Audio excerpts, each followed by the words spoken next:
Hello everyone, this is Tom Fox and I would like to welcome you to episode 54 of the FCPA Compliance and Ethics Report. This podcast is found at compliancereport.wordpress.com. If you want to download it, you can go to the FCPA Compliance and Ethics Report on iTunes. I also blog every day at the FCPA Compliance and Ethics blog, which is found at tfoxlaw.wordpress.com. Thank you, and I hope you enjoy the episode.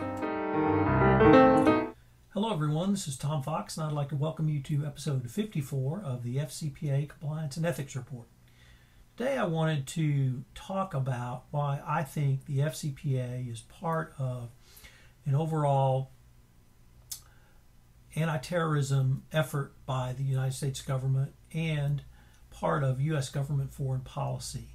And as part of those components, the FCPA allows businesses to be a part of those solutions that I view as part of U.S. government efforts. I don't think there can be much debate that the FCPA is clearly targeted at corruption. And I view corruption as part of a continuum of corruption to criminal action to terrorism. I think the most blatant example we've recently seen of that was in the massacre in Nairobi, Kenya at the mall, where guns were smuggled across the border through the payment of bribes of certain customs officials in Kenya. Also, there's been a lot of talk about the recent abduction of teenage girls in Nigeria, and the endemic and systemic corruption in Nigeria is being part of that overall problem. Clearly corruption is something that is on the radar of the U.S. government. After 9/11, I think the U.S. government viewed corruption as something that certainly could lead to terrorism, certainly into criminal action, as we saw in Nigeria and Kenya, but further on to terrorism through loose borders, allowing people and perhaps guns and other armaments to slip through, and other forms of corruption which allow these types of activities to occur.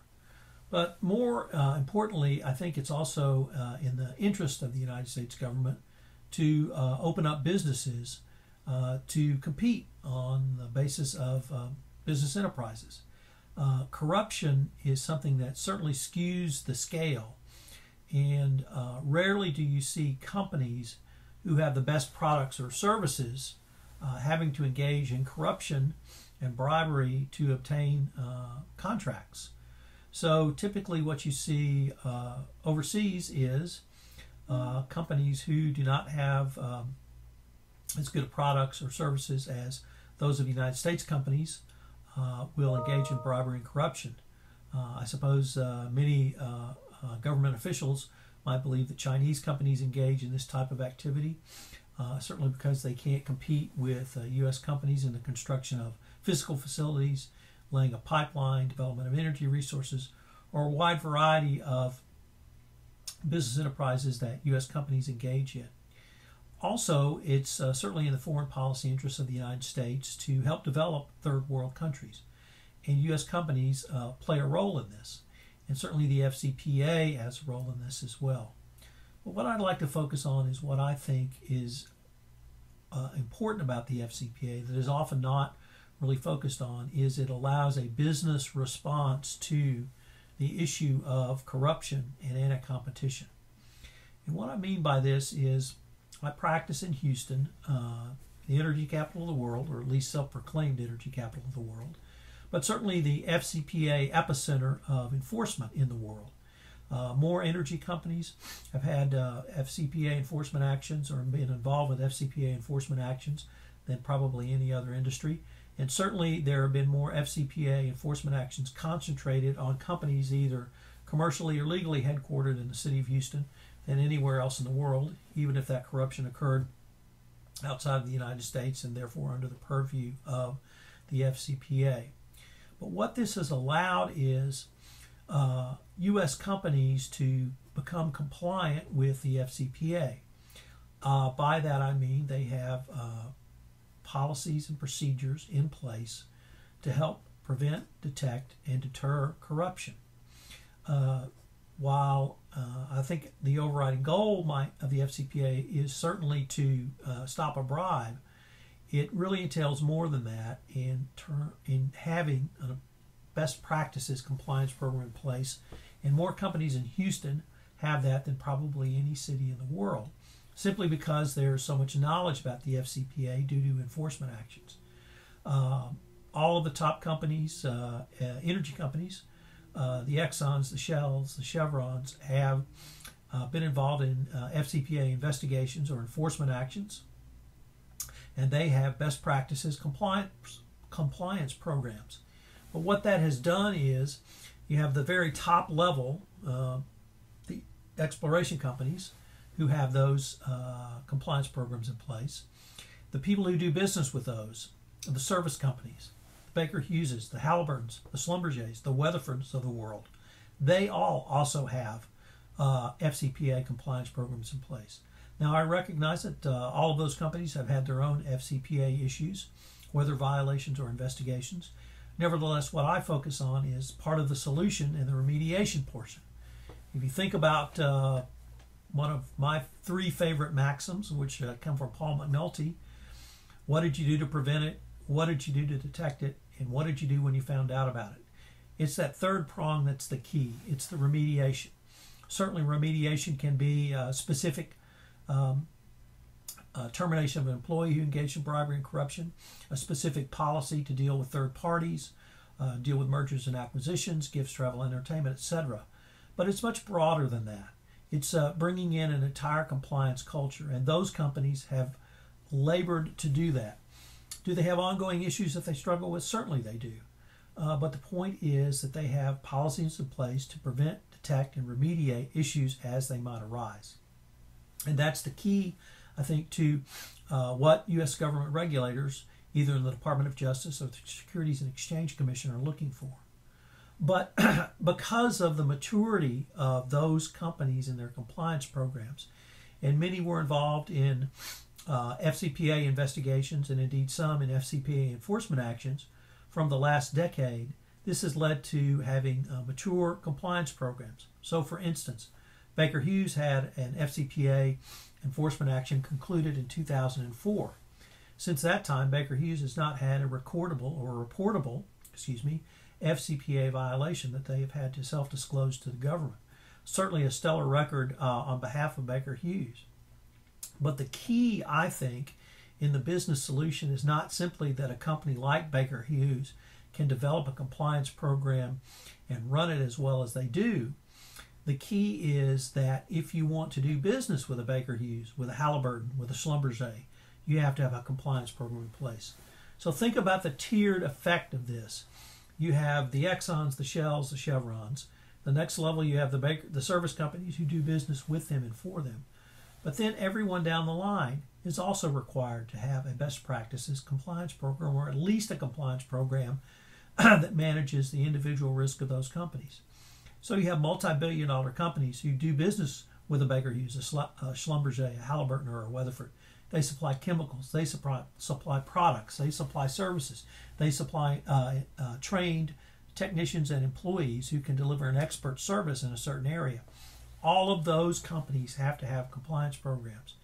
That has driven compliance down the chain, both on the sales side, in the sales chain for any agent or distributor overseas, but also in the supply side. So if you're a software engineer who's left one of those major companies and developed a piece of software that's and you've capitalized your company at $15 million, and you want to do business with a Schlumberger, with a Weatherford, with a Baker Hughes, or with a Halliburton, you want to be in a joint venture with them, you want to have funding by them, you want to have them acquire you. If you want to do business with them in any way, you're going to have a compliance program in place. This has driven compliance down the chain so that most companies now in the energy space are certainly not only aware of the FCPA, but they're aware of compliance programs and what they may need to do so. Further, if you do business with one of those higher level companies, they're going to come and take a look at your compliance program. So for instance, if you're an airplane logistics company or an airplane transportation company and you fly all over the world, you're going to deal with foreign governmental officials every time you land either your airplanes or the airplanes chartered by the service company or just any other airplanes. If you provide catering, if you provide logistics services, a Halliburton, a Schlumberger, a Weatherford is going to come audit your compliance program to determine if you've properly vetted your third parties and if you manage those relationships going forward, because in many ways managing the relationship after the contract is signed, I think, is one of the key elements to any best practices compliance program.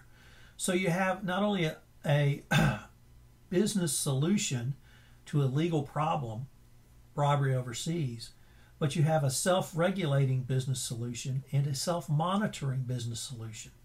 Because companies you do business with, or the companies you want to invest with, or the companies you want to go into joint venture with, at some point are going to take a look at your compliance program to see if you have managed the risks of your company. If you're a $15 million or $50 million company, you are not going to need the type of best practices, gold standard, gold-plated compliance program of an Exxon. But what you will need is a way to manage your risks. So once again, if you're a $50 million company, you don't have any salesmen overseas, and you've decided that you would like to distribute your products overseas, and you use third-party representatives to do so, anyone you do business with is going to want to take a look at, do you have a business justification? Have you performed due diligence? Have you analyzed that due diligence? Do you have a contract with compliance terms and conditions in place? And then do you manage that relationship going forward? So for instance, does your distributor, does your agent use subcontractors? And what have you done about that situation? So you have a business solution to a legal problem, but more than that, you have a self-regulating and self-monitoring business solution to this. The other thing is that a wide group of companies within an industry can work together to help ameliorate the effects of bribery and corruption overseas. We had a very good example over the past couple of weeks when Walmart announced publicly some of the compliance initiatives that they have engaged with. They are working with other retailers to help combat bribery and corruption overseas. Once again, we see a business solution to a legal problem. Whatever the situation Walmart finds itself in terms of its investigation, I have to applaud them for going forward with these portions of their remediation. Working together in industry groups to ameliorate corruption is certainly a way that companies can move the ball forward in an anti-corruption field. In the energy industry, in the pharmaceutical industry, in the retail industry, really, you name the industry, and they will have a potential solution or at least potential help to get together and try to work through some of the issues of corruption. What are some of the things that these industry groups can do? Well, as one group, they can speak with one voice to foreign governments. They can point out the devastating effects of corruption, and they can also point out why U.S. companies, in many ways, are their best business partners, because we're not going to line the pockets of officials in their government. The money that their government spends is going to be delivered in a product or a service or something to these foreign governments. And I think that is certainly a business argument that foreign government leaders will understand, and something that they will respect, and it's something they're striving to obtain for their populace. So I'm really come to believe that the FCPA is certainly a part of the can be a part of a business solution to some of these overarching problems. And I think really to conclude this episode, the thing that has struck me is when you have a convergence of the following. You have U.S. security interest. Clearly, after 9/11, security has become paramount.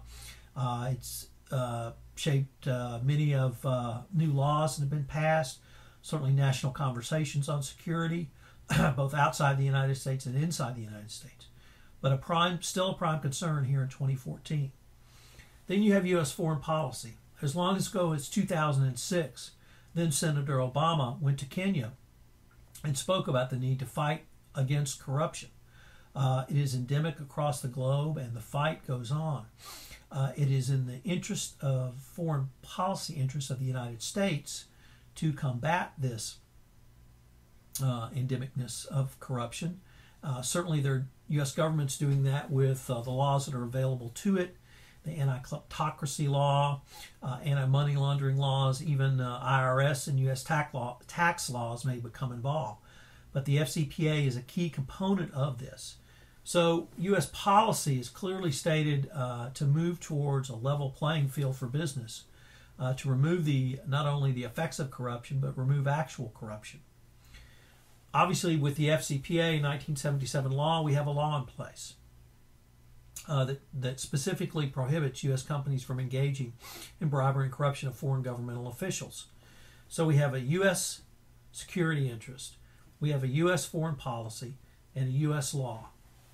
And the final point is an FCPA compliance program is really a good business practice. It is policies and procedures with controls and training and monitoring and oversight. It's basically good financial controls with a compliance overlay. Any company that has good financial controls is going to be a better company. And I would argue to you that if you have a compliance program, it's going to enhance all of that by looking at things not just from a financial angle, but it's looking at things from the compliance angle. Because bribery, which violates the FCPA, is really, in the final instance, fraud. It's fraud perpetrated not against a company, but fraud perpetrated against third parties who are foreign governmental officials through the bribery and corruption. FCPA compliance programs are really anti-fraud programs facing outward. I recognize that the FCPA is a supply-side law only punishing U.S. companies, but that's what it was designed to do, and that's what the U.S. business response has been. So when you have a convergence of all of those, you have U.S. security interest, you have U.S. foreign policy, you have a U.S. law in place, and then you have the response to this commercially and in business is a good business practice. I think it's pretty clear to me, at least, that the FCPA and FCPA compliance is a very powerful tool. It's good for business. And when you have all of the convergence of all of those, it's a very good policy for the United States to continue to enforce and continue to use and continue to encourage companies to comply with the law, for the Department of Justice to continue to release information about what it considers the best practices and help companies to understand through enforcement actions, through public pronouncements, through opinion releases, what their obligations may be. I've come to believe that short of bags of cash, either delivered across a border or in one country where you don't cross a border, there's almost always a way to get a deal done. There's a variety of things that U.S. companies can do. They can engage in corporate social responsibility, which I believe furthers U.S. foreign policy. There's many ways to engage in charitable work overseas. U.S. companies do not need to be afraid of the FCPA. They can help ameliorate the effects of low income across third world countries by raising workers and businesses and their business partners that they utilize. And these are all positive effects, and I think something that U.S. foreign policy encourages. So the business component of all of these things is as important as the government component, and the FCPA is part of that. So when you have those convergence of interest, I think it's good policy for the United States. I think it's good policy for U.S. businesses, and I think that it's something that should be considered in any discussion about moving forward with any proposed changes to the FCPA, because at this point I think it is moving in a direction that the U.S. government wants to move, and it's moving in a direction which profits U.S. businesses. So that's my take on it. If you have any questions or comments, you can certainly contact me at tfox at tfoxlaw.com. Thank you for listening, and look forward to visiting with you on the next episode of the FCPA Compliance and Ethics Report.